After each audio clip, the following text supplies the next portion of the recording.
Welcome to the New Heights Show on Education. I'm Pamela Clark, founder and director of the New Heights Educational Group, and I'm here with David Smith, the founder of Silicon Valley High School, who has helped us get these podcasts produced and delivered to you. Yes, Pamela, when we saw the great things that you and your army of volunteers were achieving at New Heights, we wanted to get involved. We're happy to work with you to leverage the internet and make quality education accessible and affordable to everyone, everywhere. Thank you, David. We appreciate Silicon Valley High School helping us to get these podcasts out to the hundreds of thousands of listeners from all over the world. So I hope you enjoy the show.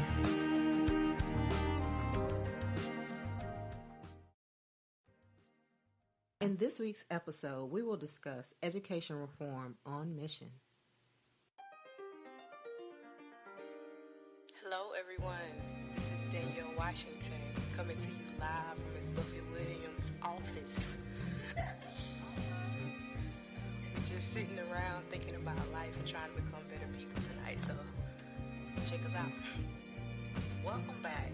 You're on the air with Buffy Williams, and you have been listening to the New Heights Show on Education. We have been discussing the show's purpose on mission.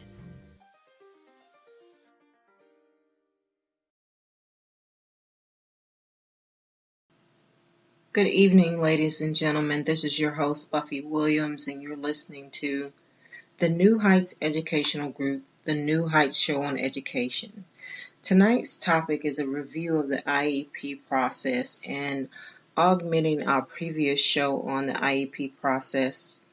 On last week's show, we discussed lifelong learners and how we grow and evolve as learners in an informal way. On tonight's episode, we're taking a deeper look into the Iep process and continuing on with the conversation. So join us in the discussion and call us at 917-948-7542 or drop your comments in the chat or tag us on social media using the hashtag NHEG or post your comments on Twitter at Buffy_Awaken or on Spreaker, Instagram, or YouTube. Remember that my fellow New Heights host Erica Hanson's show airs on Thursdays at 2 o'clock Mountain Standard Time, 1 o'clock p.m. Pacific Standard Time, and 4 o'clock Eastern Standard Time. I know that we're going to get into the show and discuss the Iep process, and I know that a lot of parents may have some anxiety around the new school year, as we all do, especially if you have children within the education field. So I can only imagine how your anxiety may be exacerbated by thinking about how you are going to implement everything that your child needs and be able to advocate for your child within the framework of whatever educators have decided to do in the coming fall. So my heart and mind are with you parents as you try to figure out what is going to be the best solution for your child. As a parent, I know that that is a pretty stressful thing for you to have to go through. So I want you to know that we are definitely here to support you, and I hope that other parents support each other. I think it's important when we're thinking about our children and students within the education system that we remember that most of us who are on this side of education are advocates for children in general and students in general. And so in a lot of ways we can find solutions just by mingling with each other and talking with each other and collaborating on what's the best process.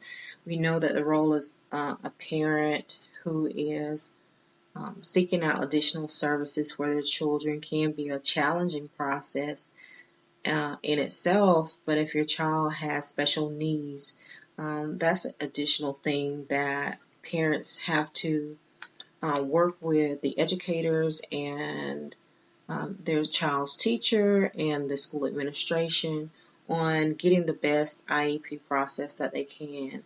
And on one of our previous shows, and I think it was around December, maybe the second week in December when we did our show on the IEP process at first, and we had kind of 10 steps that we talked about as far as, what is the structure of the IEP process, just getting our listeners to understand what is the Individualized Education Plan. And that's what IEP stands for.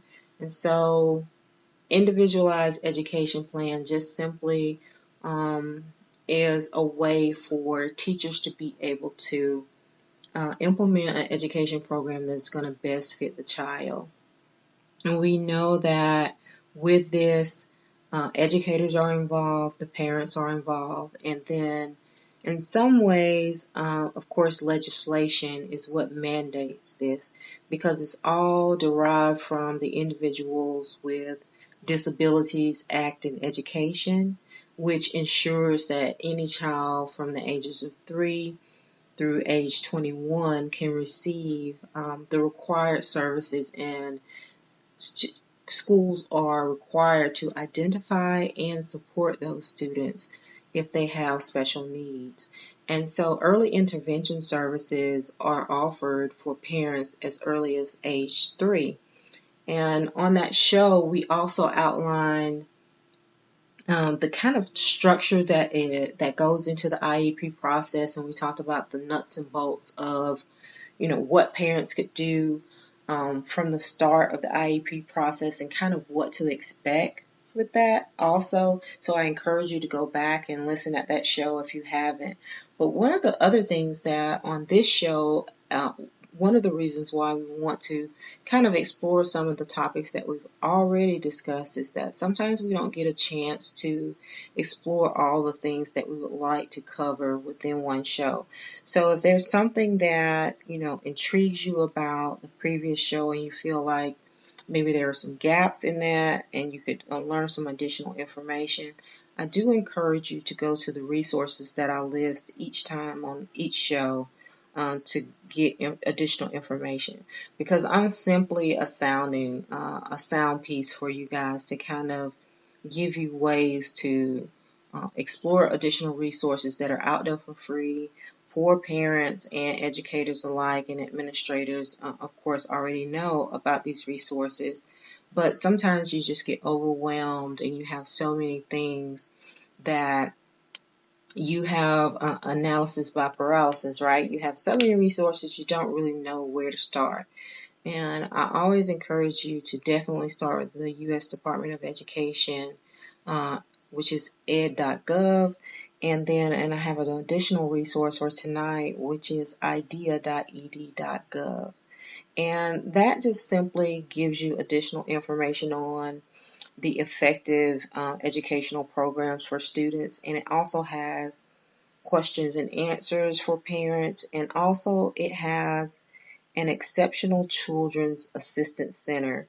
And with that center, they have covered just about everything that goes within the IEP process. And for those who were not able to join us on the previous episode, the simple, I'm going to give you the basic steps, is kind of like the pre-referral component of the IEP process. And this is when a child is actually in a classroom and maybe the teacher is just documenting that the child is having some difficulty. And they also are evaluating how the child actually relates within the current accommodations that are within the classroom. And they're also assessing whether or not a different teaching method may be the best option to aid that child. And so in the pre-evaluation stage, they're basically seeing what is the child's baseline, where they're operating from, and can they actually stay on pace and on target with the goals and objectives that they have for a particular lesson or a particular time of that particular subject in the classroom area. So that could be that first 9 weeks that they're actually exploring, if the child is able to learn in a different manner, and if they feel like they're having continual difficulty after they change their teaching style, then that is when the actual referral is initiated by the teacher. And so that's a very important time, because sometimes as parents, you may know that your child may have a learning disability, and maybe it may be so mild that you really haven't assessed whether or not they can master a certain area, especially when mathematics and things like that are in play. And so you may not notice things sometimes until later in life. But it's the teacher's responsibility, once they identify that, to kind of evaluate your child and then identify if they need additional supports. And so at that point, so that's kind of the pre-referral stage. And then at that point, the teacher would actually give a referral. And so once that referral is done, that's the official referral process that the teacher goes through. And they not only observe your child, they look at their grades, they look at how they're testing on certain required tests and exams, and they also identify a baseline for your child at that point. And if it's determined based on that referral and based on those assessments that your child has deemed a need for special services, then they would put together a team. And we discussed that team could be, advocates that you deem would be a good role model for your child. They can attend the IEP meeting with the parent's permission, and of course administrators and their current teacher. And so that's kind of how everything starts. And that's that can be a very overwhelming process for a parent, especially when you think that your child is on target and your child's teacher may have identified that in some way they may need some special services. And they break down also those services that fall within those categories. There are 13 categories, and I'm going to list them off for you, but I do encourage you to go onto the site to see what those actual categories are, and to see if your child fits into those categories. If you're thinking that your child needs any of these services, it's very good to kind of just acquaint yourself with the process and kind of see how that process is what it's going to look like. Because sometimes it can be intimidating because you don't really know what the process is like. But once you demystify it and kind of go through the steps and kind of understand what goes along with each role and what everyone is trying to achieve, everyone starts off with, that same goal in mind for your child to be able to seek out the services that they need and have the best quality education possible. And so by you going to the site and kind of getting yourself familiar with the process, it kind of helps as you go along. But once that team is identified, they work together for the next steps for your child. And then the team decides if your child is eligible or not eligible. And of course, if your child is not eligible, then your child will go back into the regular education classes or whatever classes that you deem necessary for your child at that point. But if they are deemed eligible, then the team actually reviews all the information that is presented, and that does include the observations, your child's grades, and then testing samples. And from there, you will begin to develop your child's IEP process. And so that's kind of initially how everything starts with the IEP process. But again, I'm your host, Buffy Williams, and we're going to have to pause for a break, and we hope that you join us after the break.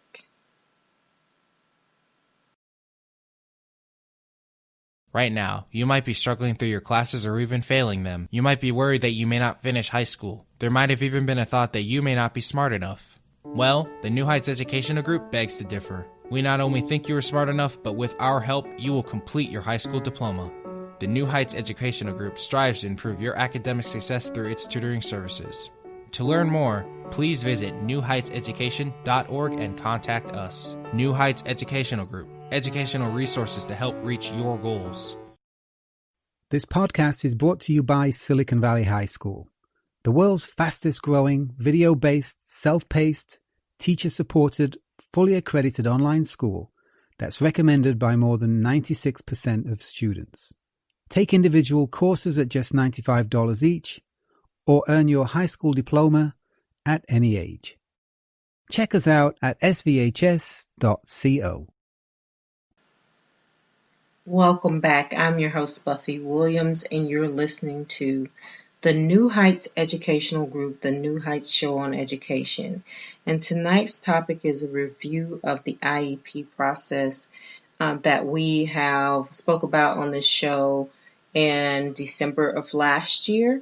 And we're providing additional information for you and hopefully some encouragement as you explore the IEP process going into this coming fall.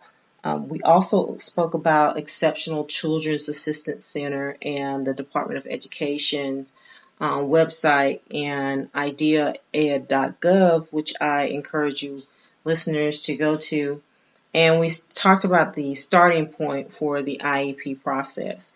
And so in continuing on with that, once you have developed the understood what your child's areas of need are based on the evaluations that they've had within the classroom or within their schools, then you want to work on actually identifying the goals for your IEP process. It's called the development of the IEP process. And you want to look at what is the least restrictive environment for your child. And with that, you want to also make sure that the accommodations are outlined within the IEP process and what the goals are. And those goals are labeled as short-term and long-term goals. Each IEP process is evaluated yearly, and the parents can also request a reevaluation before that year is up. So let's say you and the teachers and the administrators come up with a plan for your child and an IEP process is developed. And you deem that your child needs additional assistance or additional time taking exams, and you see that process is not working, then you would revisit your IEP process and see if there is something else that you all could do as a team to make that, to find a better solution for your child. But you don't want to just go into it without having time to give the teachers and the educators the time to kind of strengthen your child or get them on a different course and have them succeed at a different pace. So you want to give your child time to be able to adjust to the new system, give the teachers time to work with their child, and anyone else that is deemed a part of the team. Give them time to kind of work with your child and work through the process before you actually go in and automatically think it's not working. So it's going to take some time of adjustment. I'm not saying, wait so long that your child is, so far behind that they can't catch up. But I do encourage you to try to give the team time to implement the program that you deem necessary for your child within developing that IEP process. And so you want that to be the least restrictive environment possible. And then the next step is going to be the actual implementation of the plan. And so this is when you're going to actually determine if what placement is needed. You might actually have to have 1 or 2 meetings for the IEP development in order to get everyone involved, because if you need someone, let's say if you need someone to help your child with Braille because they are visually impaired, or you need someone who is doing sign language because your child is hearing impaired, you want to make sure that everyone is at the table when you have the IEP development process.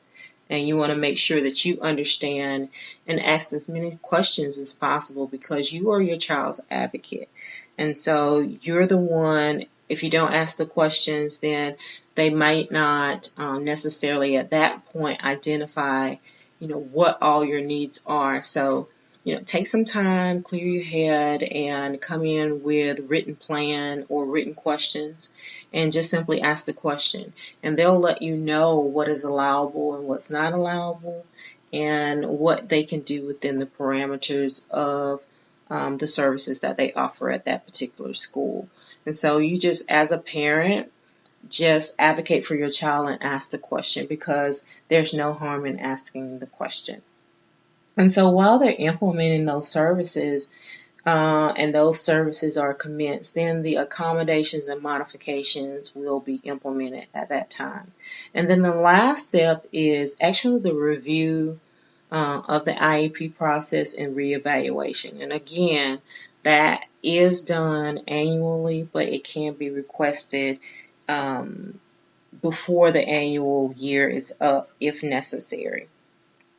And then one of the other things that I really wanted to point out with the Exceptional Children's Assistance Center, which is at ed.gov, is that they have a lot of free downloadable resources for parents. And I want to encourage parents to go there.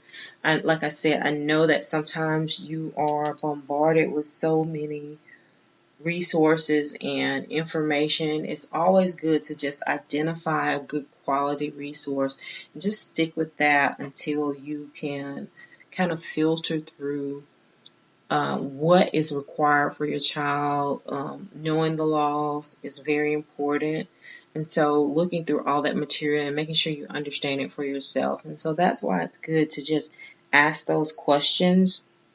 And remember that your educators are there to provide a certified teaching approach. And so some of the things that you may want may not be within the actual parameters of what that actual teacher can do, but they may be able to pull your child out into a different classroom and be able to give them the services that they need within a particular area. And so just ask, but they have free downloadable resources for helping families assess the right services and supports for them. So I do encourage you to go there. They have a lot on the 504 fact sheet regarding, federal civil rights and banning discrimination against persons with disabilities, and also tips for developing a good 504 plan, any kind of modifications or adaptations that need to be implemented within your school. They have information so that you can kind of better understand once people start. If someone starts talking about acronyms, sometimes they do it and they don't mean anything by it. It's just because they've become accustomed to using those acronyms. So it's okay to say, I'm sorry. So if I use the IEP process and you don't know what that is, then, it's incumbent upon you to just stop me and say, I'm sorry, I don't know what that means. Could you tell me what IEP means? And then it's my responsibility to identify that for you and say it's the individual education plan. And to explain that to you, because sometimes we do that as educators because we're so accustomed to it. So just stop us and ask those questions. But they also have additional resources about advocates, and they have tip sheets on anxiety fact sheets or attention and ADHD, autism spectrum, inclusion facts. They have a plethora of information, free resources for parents on parent-centered approaches or person-centered approaches, and placement decisions. So all of these resources are out there, and they also have where you can actually call in or send in an email if you have questions.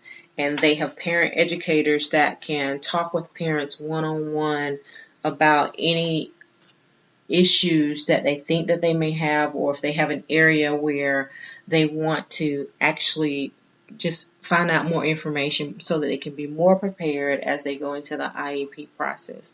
So all that is out there for you, and those are free resources. And I know that, again, as I talked about it the beginning of this episode, that parents are probably a little bit overwhelmed at this point, because you may not, if you have persons who are assisting you with their children, who are extended family, maybe you can't reach out to them at this point because of everything that is going on with COVID-19. Maybe you're not getting your scheduled breaks, and we've talked about that on previous episodes too, and trying to be creative and finding ways to de-stress for parents and for children, if you can. So I know that it's a lot to have to think about the IEP process, or just for parents in general, even if you're not thinking about the IEP process and you're just thinking about your child is going to be a senior next year, or your child is going to be going into, a different grade, and how are they going to just adjust. Maybe they're just going to junior high, or they're just going to the high school. So you parents and children alike have a lot of things that you have to deal with this upcoming year. But remember that, again, we are all in some way, shape, or form pivoting the way that we do things and adjusting to the new normal. And we're working through it in the best way that we can. But one thing about change is that it forces us to invent new and innovative ways of interacting with one another and implementing things. And so this could be a major shift in a creative process for us all, and how we interact with each other, being more compassionate for each other and understanding each other in a different way. And also appreciating our children for the exceptional children that they are in so many different ways. And so I know that your children during this time have taught you so many things about yourself, and I know that every time I encounter students, they teach me something. And so it's a beautiful time. It's a difficult time, but it's also a beautiful time of invention and inspiration, so that so much can come from this time that we're going through. And we know that all children are exceptional in their own way. So I want to encourage my listeners out there to stay encouraged, stay uplifted, and remember that, this too shall pass, and we can come out brighter and better for having gone through this time. Again, I want to thank all of those who are working with our loved ones, who are working and are essential to the world continuing to function as best we can. So I want to thank you all for doing that. I also want to extend a heartfelt words of compassion for all those who have lost someone to COVID-19, or someone who has been struggling with a loved one who has been hospitalized by COVID-19. I want to also encourage you to stay safe and be healthy, and remember to tell the ones that you care about how much you care about them, because tomorrow is not promised to any of us.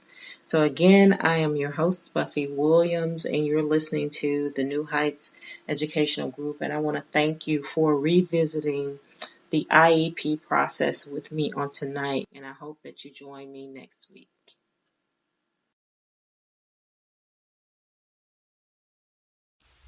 We hope that you join us next week.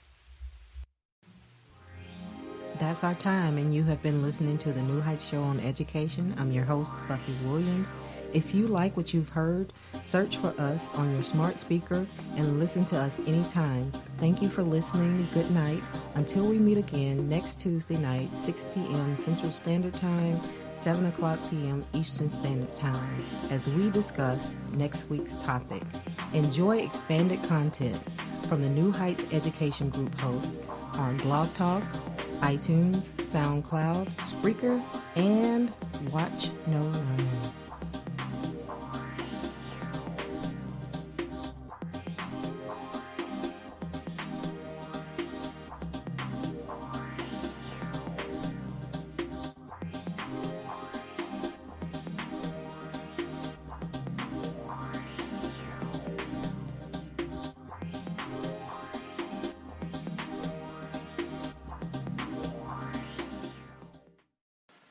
On next week, we will discuss the global education community.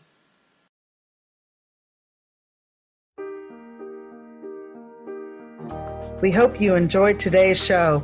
Don't forget to rate us and follow us on your podcast player. Check out our show page, radio.newheightseducation.org, for monthly announcements and other happenings.